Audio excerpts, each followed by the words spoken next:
ধৈর্য ধরুন। দোয়ার মাধ্যমে একটু পরে আমাদের আজকের সমাবেশ সমাপ্তি ঘোষণা করা হবে। আসসালামু আলাইকুম ওয়া রাহমাতুল্লাহি ওয়া বারাকাতুহু।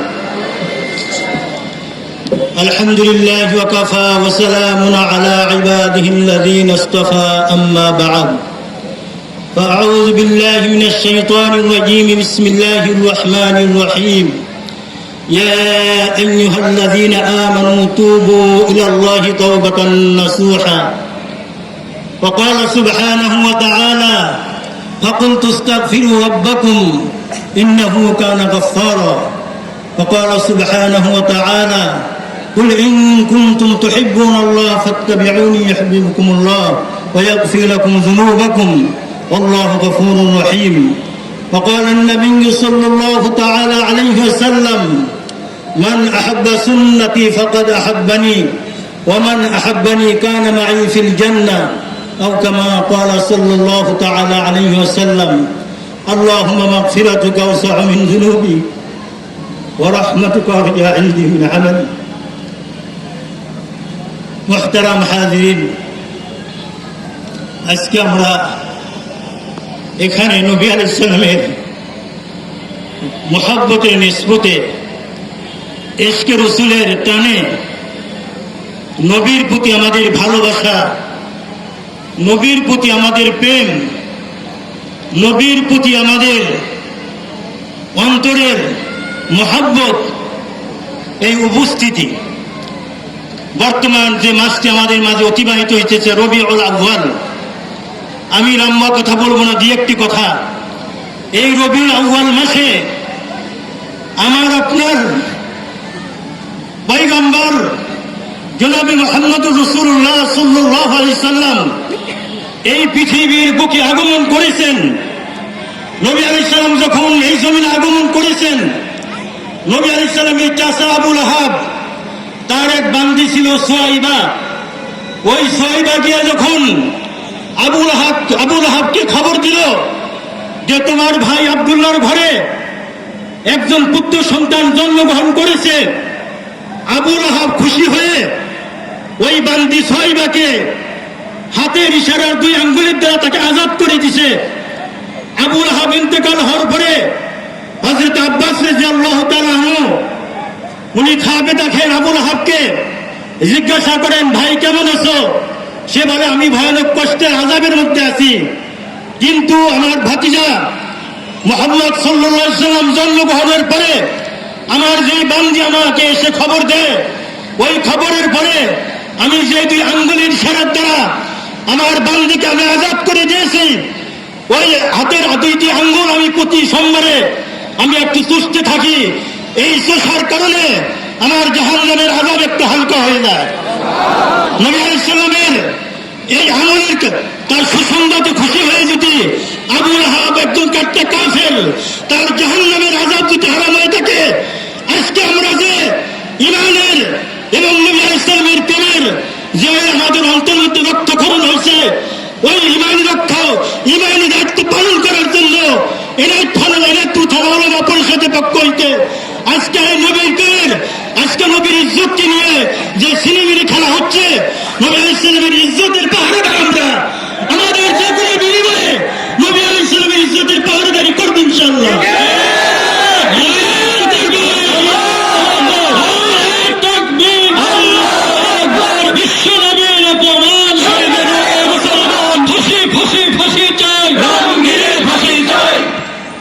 কিন্তু নবী আলাইহিস সালামের এই ইজ্জতের পাহারাদারি কিভাবে হবে? ইশকে রাসূলের, নবীর প্রেমের দাবি কি? আমরা শুধু মোমবাতি জ্বালাবো, আগরবাতি জ্বালাবো, আমরা 50 টাকা দিয়ে একটা পতাকা খরিদ করব, আর অনেক কথা আছে। এই হুজ্জাতুল ইসলাম দারুল উলুম দেওবন্দের বাণী হযরত মাওলানা কাসেম নানুতুবি রাহমাতুল্লাহ আলাইহি বলেন, ইশকে রাসূলের মূল দাবি হলো দুইটি। ইসলামের ভিত্তি, আল্লাহর মহব্বতের মূল ভিত্তি হলো নবী আলাইহিস সালামের প্রতি মহব্বত, ভালোবাসা। এই ভালোবাসার দাবি হলো দুইটা জিনিসের মাধ্যমে আমাদেরকে আদায় করতে হবে, অর্জন করতে হবে। হুজ্জাতুল ইসলাম আল্লামা কাসেম নানুতুবি বলেন, এক নম্বর হলো আমাদেরকে নবী, আমাদের পয়গম্বর সাল্লাল্লাহু আলাইহি সাল্লামকে মান্য করতে হবে। রাজি আছেন তো? আমরা আমাদের জীবনের সর্বক্ষেত্রে এই ওলামা কেরাম, এনায়তপুর থানা ওলামা পরিষদ এমন একটা থানা, যেই থানার মধ্যে কয়েকটি বড় বড় দাওরে হাদিস পর্যন্ত মাদ্রাসা রয়েছে, মেশকাত জামাত পর্যন্ত মাদ্রাসা রয়েছে। যেই থানার মধ্যে আজকে আমাদের মাদ্রাসায় আমরা রাত্র পরামর্শের মধ্যে বলছি, আমাদের আসল সম্পর্ক হলো ওলামায়ে কেরামের বহুমুখী সম্পর্ক। তার মধ্যে একটা সম্পর্ক হলো আল্লাহ পাক রব্বুল আলামিনের সাথে। সেই আল্লাহ পাক রব্বুল আলামিনের সাথে সম্পর্ক করার জন্য একটা মাধ্যম হলো আল্লাহ পাকের শাহি কালাম কোরআন কারীম। কিতাবে আছে লেখে যে পৃথিবীতে এক জাতীয় লোহা আছে, ওই লোহাকে আকর্ষণ করার জন্য অন্য লোহা, এক চুম্বক লোহা আছে, ওই চুম্বক লোহা অন্য লোহাকে আকর্ষণ করে নিয়ে আসে। এই পৃথিবীতে আল্লাহ পাকের রহমতকে আকর্ষণ করার এক নম্বর মাধ্যম হলো কোরআন কারীম। এই এনায়তপুর থানা শেষ রাতে একটি মাসুম নিষ্পাপ ছাত্ররা উঠে হেফজুখানা, তারা ফেরেশতা, তারা জান্নাতি মানুষ, তারা শেষ রাতে উঠে আল্লাহ পাকের শাহি কালাম যখন তেলাওয়াত করতে থাকে, এনায়তপুর থানার মধ্যে গোটা বাংলাদেশ হলো ওলামায়ে কেরামের দেশ, আউলিয়ায়ে কেরামের দেশ, বুজুর্গানে দ্বীনের দেশ। এখানে আল্লামা আহমদ শফি রহমতুল্লাহ আলাইহির দেশ, হাফিজ হুজুর রহমতুল্লাহ আলাইহির দেশ, শাহতাউল্লাহ সাহেবের দেশ, এখানে পীরজি হুজুরের দেশ, হযরত শামসুল হক সাদিক সাহেব হুজুর রহমতুল্লাহর দেশ। এই দেশে সারা ওনারা মেহনত করে গেছেন। এবং হাফিজ হুজুর রহমতুল্লাহ আলাইহি 81 যখন উনি আন্দোলনে আসলেন, হুজুরকে জিজ্ঞাসা করা হয়েছে উদ্দেশ্য কি? হুজুর বলছেন যে 68,000 গ্রামে আমি যদি ক্ষমতা আসি 68,000 মক্তব কায়েম করব, যাতে এই দেশে বাংলাদেশের প্রতিটি সন্তান আল্লাহ পাকের শাহি কালামের দ্বারা তাদের অন্তরকে নূরান্বিত করতে পারে। হাফিজ হুজুর তওবার ডাক দিয়েছিলেন আমাদের এনায়তপুর ওলামা পরিষদের পক্ষ হইতে। এনায়তপুরবাসীকে আমরা তওবার দাওয়াত দিচ্ছি। আমরা আজকে এই মজলিস থেকে খাঁটি তওবা করে নেই। আমরা কষ্ট করে আসছি, রোদ্রের মধ্যে দাঁড়াইছি।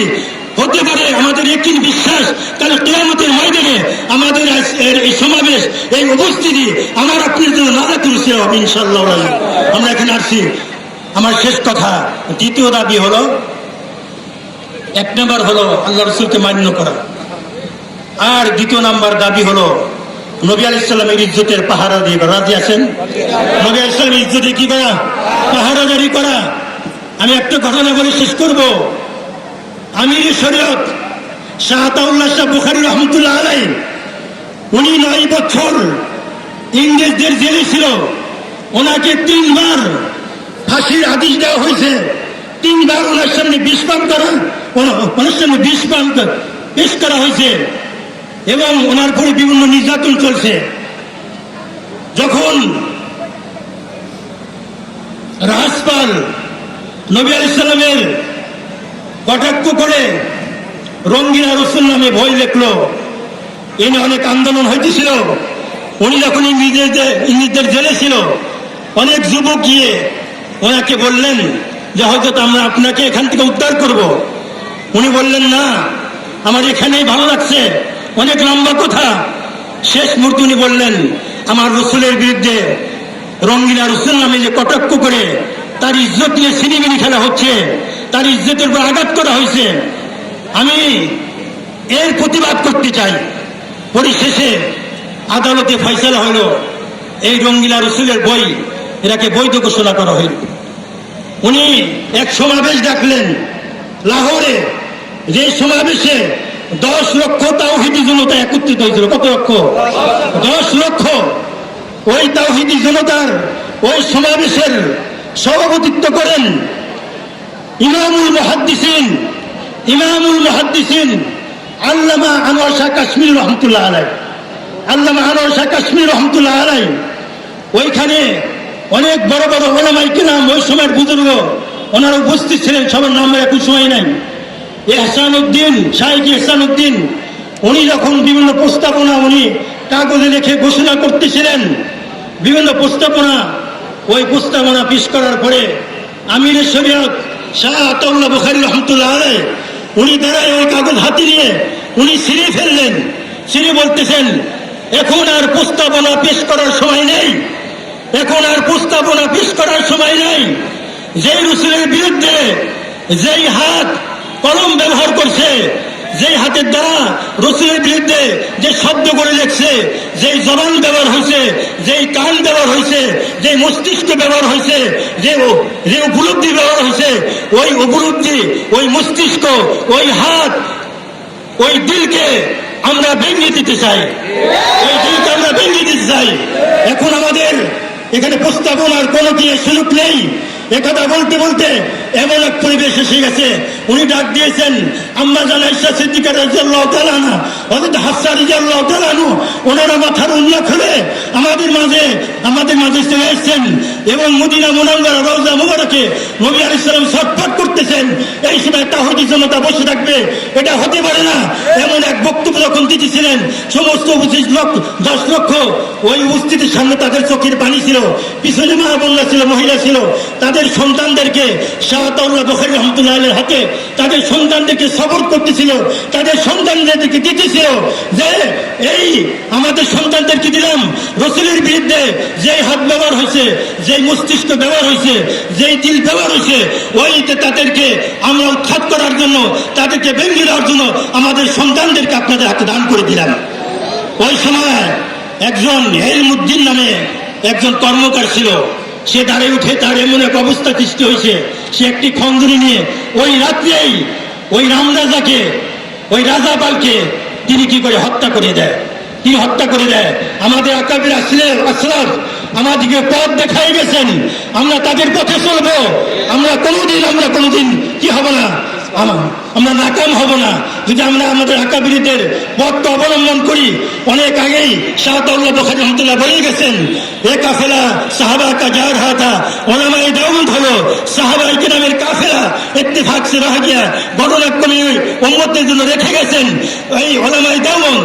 এরা সাহাবাকে, এরা হলেন রুহানি সাহাবি, নবী আলাইহিস সালামের রুহানি সাহাবি। কাল কিয়ামতের ময়দানে সাহাবায়ে কেরামের সাথে নবী আলাইহিস সালামের সাথে হাসর নসর হবে এবং নবী আলাইহিস সালামের সাথে একসঙ্গে জান্নাতে প্রবেশ করবে। এই উলামায়ে কেরামের সাথে সঙ্গে থেকে কে যখন যে কোনো আমাদের এনায়তপুর উলামা পরিষদের পক্ষ থেকে যে কোনো সময় যদি উদাত্ত আহ্বান আসে, আমরা সকলে ইনশাআল্লাহ তাদের সাথে অংশগ্রহণ করবো। ইনশাআল্লাহ কি বলেন? হলো উলামা পরিষদ, উলামায়ে কেরামকে আমরা অন্তঃস্থল থেকে মহব্বত করব। দ্বিতীয় নাম্বার হলো আমাদেরকে যেন উলামায়ে কেরাম সম্পর্কে, এই মাদারিসগুলো সম্পর্কে কোনো ধরনের বিভ্রান্ত না করতে পারে, আমাদেরকে কোনো রকমের বিভ্রান্ত না করতে পারে।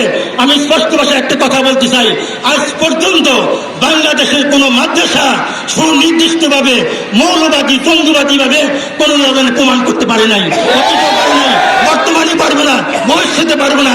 এখানে আদর্শ নাগরিক তৈরি হয় আমাদের উলামা পরিষদের সমস্ত উলামায়ে কেরাম এবং আমাদের যারা এখানে আমাদের সদস্য আছে, এই এনায়তপুর থানার জন্য, সারা বাংলাদেশের জন্য, এই দেশের জন্য কল্যাণের কাজ করবে।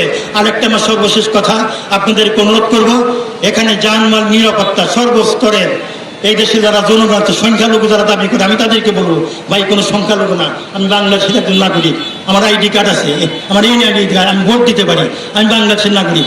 জান মাল ইজ্জত আবরু সবকিছু নিরাপত্তা, যুদ্ধের ময়দান নবী সাল্লাম মহিলাদেরকে, শিশুদেরকে এবং গাছপালা কাটতে নিষেধ করছে। এজন্য আমরা সর্বস্তর নিরাপত্তা দেওয়ার জন্য চেষ্টা করবো। ইনশাআল্লাহ আল্লাহ পাক আমাদের সকলকে তৌফিক দান করেন। আসসালামু আলাইকুম ওয়া রাহমাতুল্লাহি ওয়া বারাকাতুহু।